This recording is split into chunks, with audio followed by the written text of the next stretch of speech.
黄仁勋绝对是有意让世界看见台湾，看见他的家乡。2024年辉达 GTC 大会上，创办人兼执行长黄仁勋除了宣布推出新款 AI 人工智慧晶片 Blackwell B200， 在介绍 AI 在预测极端天气的能力时，也以台湾为例，因此让世界看见了台湾的形状。别听黄仁勋说着一口流利的英文，其实他可是正港的台湾人呢。出生于台南的黄仁勋，在移居美国前曾在泰国居住一段时间，直到9岁才与哥哥一同移居到美国亲戚家。俄勒冈大学毕业后，黄仁勋进入美国硅谷担任芯片工程师，硅谷庞大的工作压力让他喘不过气。之后他选择到斯坦福大学进修电子工程硕士学位。1993年，黄仁勋创立了辉达，开启了他的 AI 之路。在研究的过程中，黄仁勋察觉到 AI 人工智慧必会对未来科技产生关键性的变革，于是他投身研究人工智慧，在2018年抢先全球发表了第一个机器人设计的 AI 晶片 Jetson Xavier。近期爆红的 ChatGPT、Google 的开发其实都是仰赖 AI 晶片，因此 AI 晶片的趋势不断上升，这也让专门研究 AI 晶片的辉达股价节节上升，截至今日市值突破3兆美金。早年生活，1963年2月17日，黄仁勋出生于台湾，生活在一个并不富裕的家庭。5岁时移居泰国，9岁时移居美国华盛顿州。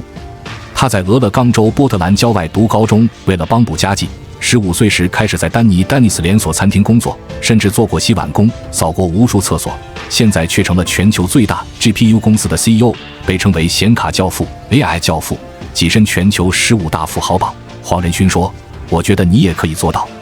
尽管作为科技巨头的联合创始人，黄仁勋有着无敌的光环，但他的出身却出奇的卑微。黄仁勋1963年出生于台湾，父亲是化学工程师，母亲是一位教师。黄仁勋9岁的时候，和哥哥一起被父母送到美国的舅舅家，而后被送往一间肯塔基州略有名气的寄宿学校。事实上，那是一所宗教学院，辅导着许多问题学生。学校里大多数的孩子出身于烟草农家，兄弟俩也被迫在当地的烟草农场工作。黄仁勋虽然住校，却因为年纪太小无法入学，必须到附近的公立学校上课。但这位留着长发、身材矮小并有着浓厚口音的亚裔小子，在校园里并不好过。上学途中要过一座河上的吊桥时，总会被同学恶意干扰，想驱逐他落河。黄仁勋除了遭受肉体攻击，在宿舍还被要求独自打扫厕所。黄仁勋形容，那里每个学生都抽烟，我想我是学校里唯一没有袖珍刀的人。他的老友回忆，面对种种打压，黄仁勋却丝毫不受影响。他甚至带领孩子们去森林里探险，好似能把困境当成挑战赛，从中获得乐趣。黄仁勋表示，当时学校并没有辅导员可以协助，你只能坚强起来，继续前进。他认为在美国这个机会之地，遭遇磨难是正常的，因此他努力工作，在霸凌中仍面带微笑生存。黄仁勋认为自己愈是在困境，愈能激发好想法。当我感觉天快塌下来的时候，心情反而趋于平稳。他解释，或许这跟他曾在餐厅工作有关。他说，每个挺过尖峰时段的工作者都明白这种感受。虽然教育环境让家长担忧，但黄仁勋始终提醒自己不能因此变坏。这所学校的教育环境虽然并不理想，但黄仁勋还是有所收获，造就了他坚强的个性和适应环境的能力。黄仁勋有一定的乒乓球天赋，自学成才打得不错，然而第一次参加锦标赛却输得一塌糊涂。不过他并没有气馁，他总结了一下教训，觉得自己不够专注。于是他一改之前散漫的个性，以前所未有的专注重新回到球场。在15岁那年，他拿到了美国乒乓球公开赛的双打第3名。黄仁勋曾在《纽约客》The New Yorker 的访谈中分享了他的成长故事，而他所拥有的创业精神，在他的生命历程中似乎都有迹可循。大学与初恋。黄仁勋17岁就和 Lori 认识，还是黄仁勋的初恋，两人的故事也让网友封他纯爱战士。日前有网友贴文指出，越看越喜欢黄仁勋，特别是在感情方面，根本就是一位纯爱战士，一生只爱一个女人。黄仁勋10年前曾接受中国波士堂节目专访，谈到自己9岁移民美国，频繁搬家，交不到什么朋友，且因为跳级的关系，总是班上年纪最小的学生。黄仁勋透露，他17岁在俄勒冈州立大学 Oregon State University 欲求学时遇到了初恋，也就是当时19岁的 Lori。 他与 Lori 同班，被分配为实验课伙伴，因此黄仁勋每到周末就用想一起做功课吗约他，两人半年后开始谈恋爱。黄仁勋与 Lori 交往5年后决定结婚，但在求婚那晚，黄仁勋所开的汽车因地面结冰导致车子打滑发生车祸。我们那天差点死了。黄仁勋回忆，当时自己全身都是血， Lori 只有轻微擦伤后，但人生第一台车红色丰田汽车则成为废铁。多金的黄仁勋对婚姻却非常专一，他不像世界首富马斯克，老婆换了一个又一个，到现在只娶过一个老婆，并且没有任何绯闻。他现在的结发妻子还是他在21岁上大学时就爱上的实验室伙伴 Lori。 谈起往事， Lori 曾问黄仁勋未来想从事什么工作，黄仁勋表示，我要在30岁时当公司 CEO。 后来黄仁勋真的在30岁生日当天第一天正式踏进辉达上班。黄仁勋对待事业像对接待婚姻一样专一。接近黄仁勋的媒体说，黄仁勋是典型的工作狂，每天6点左右起床锻炼1小时，然后吃完早饭去上班，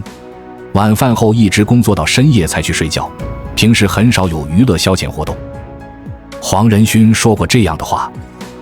有人说我是他们见过最顽强的 CEO， 我不太确定这是不是在夸我，但我非常确定，我渴望活下去的意志超过几乎所有人想要杀死我的意志。追求愿景的艰苦过程塑造了我的品格。职业起步和多数成功人士一样，黄仁勋的创业过程同样一波三折。1993年，他接受另外2位搭档的邀请，准备创立辉达。当他告诉他妈妈自己准备开一家芯片公司时，他妈妈都觉得很不靠谱，跟他说，要不你去找份工作吧。辉达创业之初经历过不少挫折和失败，至少有5次几乎被行业踢出局，2次上市遇挫。从创立起直到1997年发布第3代芯片 Riva 128之前，辉达随时面临破产，一度解散了70%的员工，只留下核心人员。4年后，第3代芯片 Riva 128得到了市场的认可，辉达才走上了发展的快车道，并强大至今，与另一家美国半导体公司 AMD 一起，成为全球仅有的2家存活下来的 GPU 公司。在我们进一步探索之前，别忘了关注才知道并点击小铃铛。我们将继续揭示更多关于金钱的真相，祝你迅速实现财务自由。在斯坦福大学攻读硕士学位期间，黄仁勋结识了许多志同道合的朋友，开启了他在科技领域的职业生涯。他的第一份工作是在一家名为 LSI Logic 的公司担任芯片设计师。这段经历为他后来的创业之路奠定了坚实的基础。黄仁勋在斯坦福大学攻读硕士学位期间，沉浸在前沿科技的海洋中。他于1984年在俄勒冈州立大学获得电气工程学士学位。随后，他于1992年在斯坦福大学获得硕士学位，证明了自己是一名模范学生。这个强大的情报并没有止步于此，对新知识和创新的永不满足的渴望推动着他走得更远，将他的野心塑造成强大的决心。在职业生涯刚开始时，黄仁勋就表现出了钢铁般的决心，这是一个充满希望的迹象，预示着他将取得许多惊人的成就。在共同创立辉达之前，他在 LSI Logic 工作了8年，在 Advanced Micro Devices AMD 工作了3年，专门从事芯片设计。这段经历奠定了坚实的基础，他在那里的工作无疑对行业产生了深远的影响。辉达的创立。1993年，黄仁勋与2位朋友共同创立了辉达。令人惊讶的是，辉达的创立灵感竟然是在他曾经洗碗工作的餐馆里萌生的。早年的艰辛没有击垮他，反而让他更加坚定自己的梦想。在黄仁勋的领导下，辉达逐渐发展成为全球领先的 GPU 制造商。你可能想不到，人称显卡教父的黄仁勋竟然是在一家小小的房间创业的吧？在尚未成立辉达前，黄仁勋是美式连锁餐厅 Denny's 的员工，他与另外2位创办人在 Denny's 相识，并萌生了创业的想法。3人时常在工作之余描绘未来的梦想蓝图，一坐下就是好几个小时，甚至狂续杯免费的咖啡。就是这样的热情，让店家也不忍打断这几位追梦的少年，最终就把他们赶到餐厅后面，和加州警察共用一间办公室。1993年，黄仁勋与 Chris Malachowski 和 Curtis Pring 在加利福尼亚州共同创立了辉达。他们的目标是开发图形处理器 GPU， 以满足日益增长的计算需求。然而，创业初期的道路并不平坦，资金短缺、技术挑战和市场竞争是他们面临的主要困难。为了节省开支，团队成员常常工作到深夜，甚至在车库里办公。黄仁勋亲自参与产品设计和市场推广，尽一切可能争取投资和客户。尽管困难重重，但他们坚信自己的技术能够改变行业，并为此不懈努力。初创团队的组成和每个成员的角色。辉达的初创团队由3位核心成员组成，黄仁勋担任 CEO， 负责公司战略和总体方向。Chris Malachowski 负责硬件工程，具有丰富的芯片设计经验。Curtis Pring 负责软件开发，精通图形处理算法。每个人都在自己的领域发挥了重要作用，彼此配合默契。黄仁勋的领导能力和团队的专业知识，使得辉达能够迅速开发出具有竞争力的产品。尽管团队规模不大，但他们的创新精神和专业素养使他们在激烈的市场竞争中脱颖而出。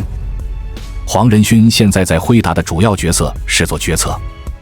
1992年，另外2位搭档找到他，在美国丹尼餐厅和他商量一起创业时，另外2位搭档是同一家高科技企业的在职工程师，而黄仁勋当时是美国巨基公司的销售主管。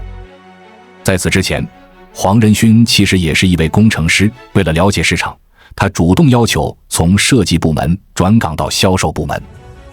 黄仁勋的骨子里一直有一种高度自律的意志和一颗不安分的心。黄仁勋有专注的毅力，勇于创新，又有冒险精神。他小时候就喜欢用各种各样的方式来研究各种材料，还在上小学时，他就和哥哥尝试在游泳池里放满可燃物品，点燃后再跳进火海里，体验那种刺激和快感。另外2位搭档找到黄仁勋，希望一起创业，就是看到了黄仁勋身上的这种特质。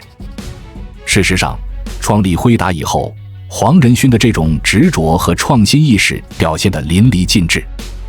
辉达早期是一家显卡设计和提供商，但很早就关注人工智能。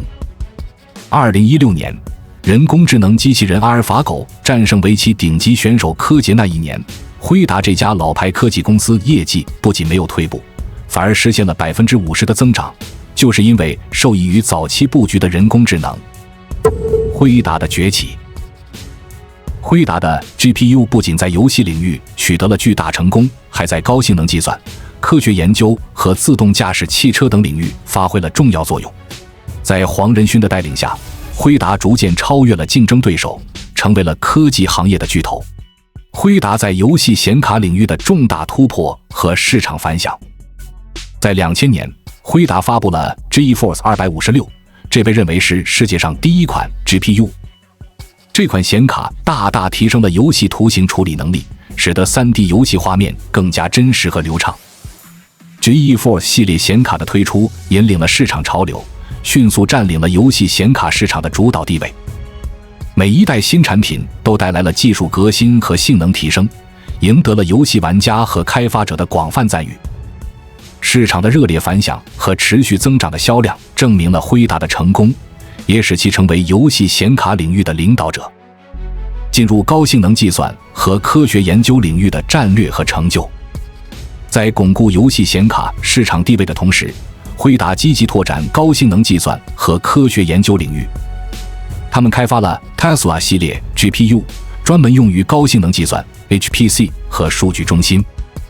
Tesla GPU 的并行计算能力极大地提升了科学研究和数据处理的效率，在基因组学、气候模拟、物理仿真等领域得到了广泛应用。辉达还推出了 CUDA 并行计算平台，使开发者能够充分利用 GPU 的强大计算能力进行科学研究。这些举措不仅扩大了辉达的市场版图，也推动了高性能计算的发展。在自动驾驶和 AI 领域的布局和创新，辉达敏锐地察觉到人工智能和自动驾驶汽车的巨大潜力，开始在这些领域布局。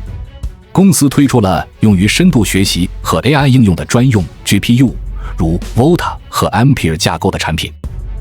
这些 GPU 在深度学习模型训练和推理方面表现出色，广泛应用于各类 AI 研究和应用中。在自动驾驶领域，辉达开发了 Drive 平台，提供硬件和软件解决方案，帮助汽车制造商实现自动驾驶功能。通过与多家汽车厂商和科技公司的合作，辉达在自动驾驶领域取得了显著进展，成为该领域的重要参与者。AI 领域的领导者。6月2日晚间，辉达 CEO 黄仁勋在台北国际电脑展 Computex 开幕前夕发表主旨演讲。黄仁勋强调， AI 的下一波浪潮将是物理 AI， 机器人将日益融入我们的日常生活，一切都将机器人化。辉达创始人兼 CEO 黄仁勋进行了一场名为“揭开新工业革命”的主题演讲。在长达2个小时的发言中，黄仁勋梳理并介绍了辉达的最新产品和成就，表达了对于 AI 时代发展的持续看好，力推自家 AI 和 Omniverse 技术训练机器人及简化组装作业。他强调，非常期待属于人工智能及机器人时代来临。我们展望未来，机器人技术将不再是一个遥不可及的概念，而是日益融入我们的日常生活。当提及机器人技术时，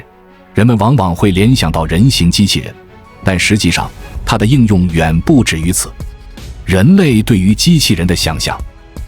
自古以来，人类就对未知的世界充满了无尽的好奇与想象，而机器人作为人类智慧的结晶，更是激发了我们无尽的遐想。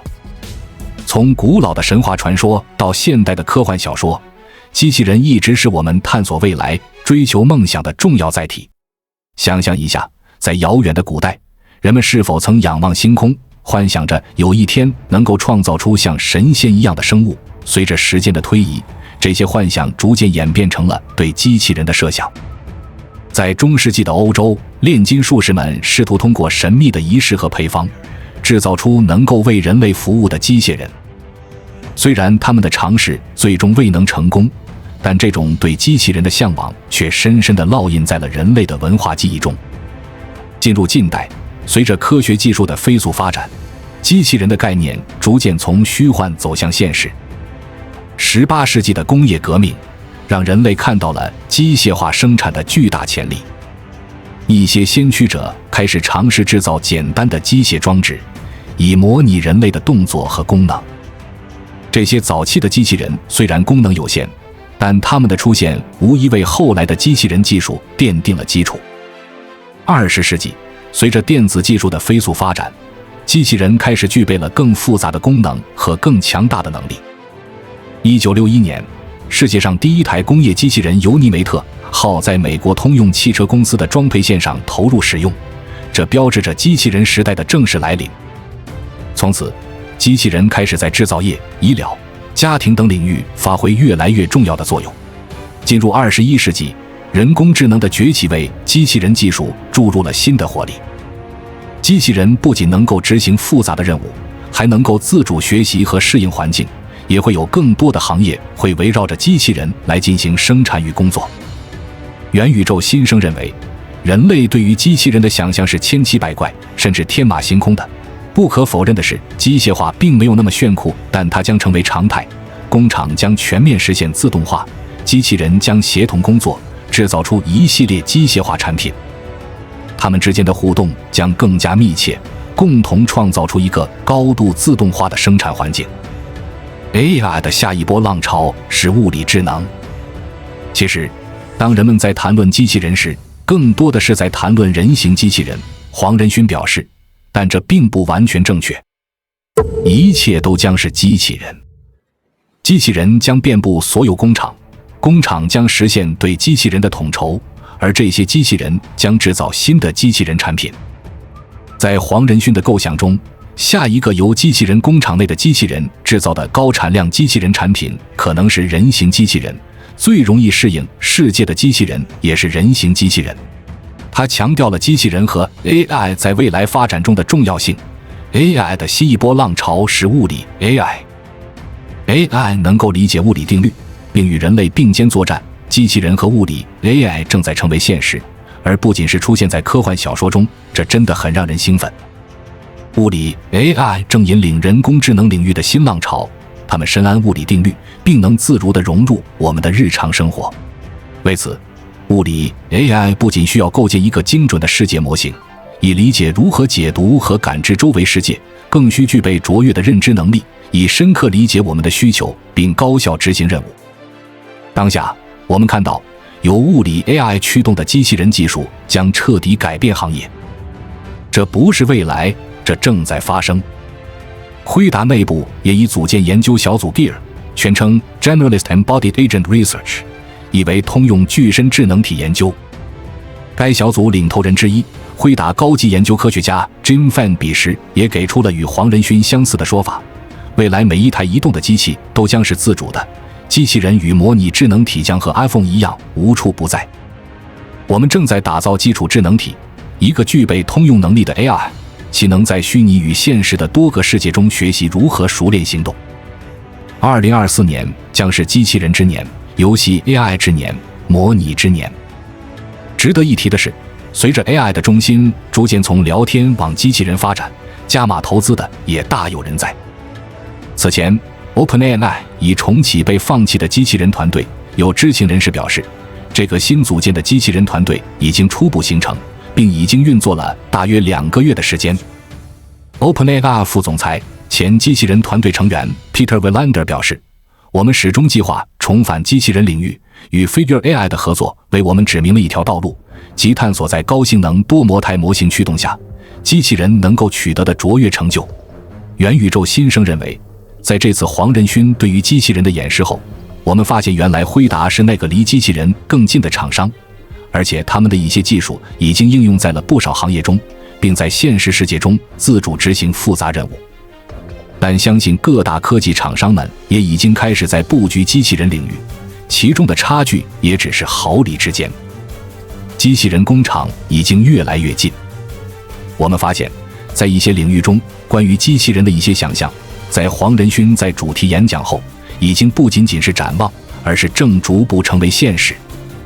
谈到机器人与人的融合，黄仁勋表示，我们将通过多种方式服务市场。首先，我们致力于为不同类型的机器人系统打造平台，机器人工厂与仓库专用平台、物体操纵机器人平台、移动机器人平台以及人形机器人平台。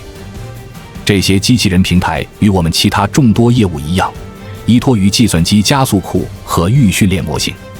我们看到，辉达运用计算机加速库与训练模型，并在 Omniverse 中进行全方位的测试、训练和集成。众所周知，机器人仓库的生态系统极为复杂，需要众多公司、工具和技术来共同构建现代化的仓库。但如今，仓库正逐步迈向全面机械化，终有一天将实现完全自动化。在这样一个生态系统中，辉达为软件行业、边缘人工智能行业和公司提供了 SDK 和 API 接口，同时也为 PLC 和机器人系统设计了专用系统，以满足不同领域的多样化需求。这些系统通过集成商整合，最终为客户打造高效、智能的仓库。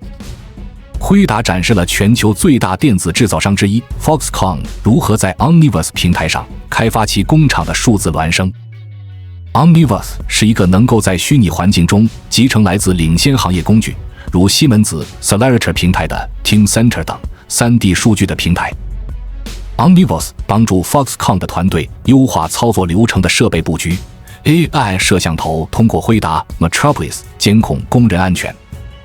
然后 Foxconn 可以使用工厂数字孪生作为虚拟培训环境来模拟、测试和验证其基于辉达 ASIC Perceptor 加速库构建的自主移动机器人 AMR， 以及由辉达 ASIC Manipulator AR 模型提供支持的 AI 机器人机械臂。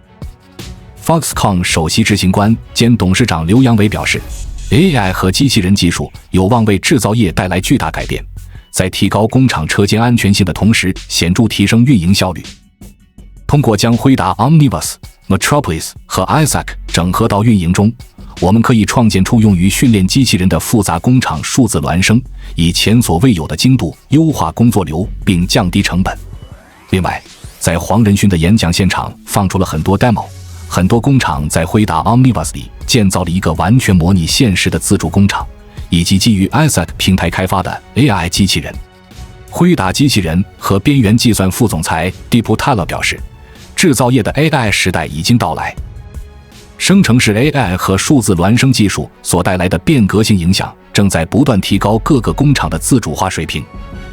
借助辉达 Omniverse、Metropolis 和 ASIC， 工业生态系统可以加速采用自主技术，帮助工厂提高运营效率并降低成本。目前来看，100多家公司正在采用 ASIC 来仿真、测试和验证机器人应用。黄仁勋始终怀着一颗感恩的心，他从不忘记自己的来路，常常提起那些帮助过他的人和事。他不仅感恩于家庭的支持，也感恩于团队的努力和合作。黄仁勋的故事激励了无数年轻人，证明了只要有梦想和坚持，任何人都可以改变世界。展望未来，黄仁勋和他的辉达将继续引领科技革命，书写更多辉煌的篇章。黄仁勋在多个场合提到，家庭、朋友和团队对他的成功至关重要。他特别感谢妻子 Lori， 多年来一直在背后默默支持他，给予他无尽的鼓励和爱。他也感恩于早年在餐馆工作的经历，那里的人们教会了他勤劳和坚韧。此外，黄仁勋感谢辉达团队的每一个成员，正是他们的共同努力和创新精神，使公司能够不断突破和前进。无论面对多大的挑战，团队的团结和合作都是他最大的动力来源。他对年轻人的鼓励和建议。黄仁勋日前回到母校斯坦福大学演讲，被年轻又雄心勃勃的学弟妹问及应该如何提高成功的机会时，透露自己的翻身秘诀。黄仁勋语重心长表示，如果想成功，就必须承受苦难。黄仁勋解释，大多数斯坦福大学毕业生都对自己有很高的期望，而这可能会成为他们迈向成功的绊脚石。对自己期望很高的人，韧性都很低，然而在成功之路上，韧性非常重要。除了希望你们承受苦难，我不知道要怎么教这件事。他也分享，自己在公司常会用开心的口吻跟员工提到痛苦与苦难 pain and suffering 这句话。你希望员工们变得强大，但强大并不是智力，强大来自于品格，而品格不是来自聪明的人，而是来自承受苦难的人。黄仁勋也透露自己曾经做过许多领最低薪的工作，包括在连锁餐厅丹尼斯洗碗盘，甚至打扫厕所。此外更面临了一些苦难。他1963年出生于台湾，后来到肯塔基州一所寄宿学校就读，遭遇同学的无端霸凌。他曾向媒体提及，当时没有人可以告诉你怎么做，只能自己坚强起来，持续向前迈进，希望台湾被世界看见。黄仁勋一直希望台湾能够在世界科技舞台上占据一席之地。他多次在国际会议和媒体采访中强调台湾在半导体和科技产业中的重要性，希望通过自己的努力让世界更多的关注和了解台湾。他认为台湾在科技领域有着巨大的潜力和创新能力，应当被全球更多人看见和认可。即使辉达取得了如此大的成功，黄仁勋也一直在反思自己的卑微出身。他努力维持公司的扁平化结构，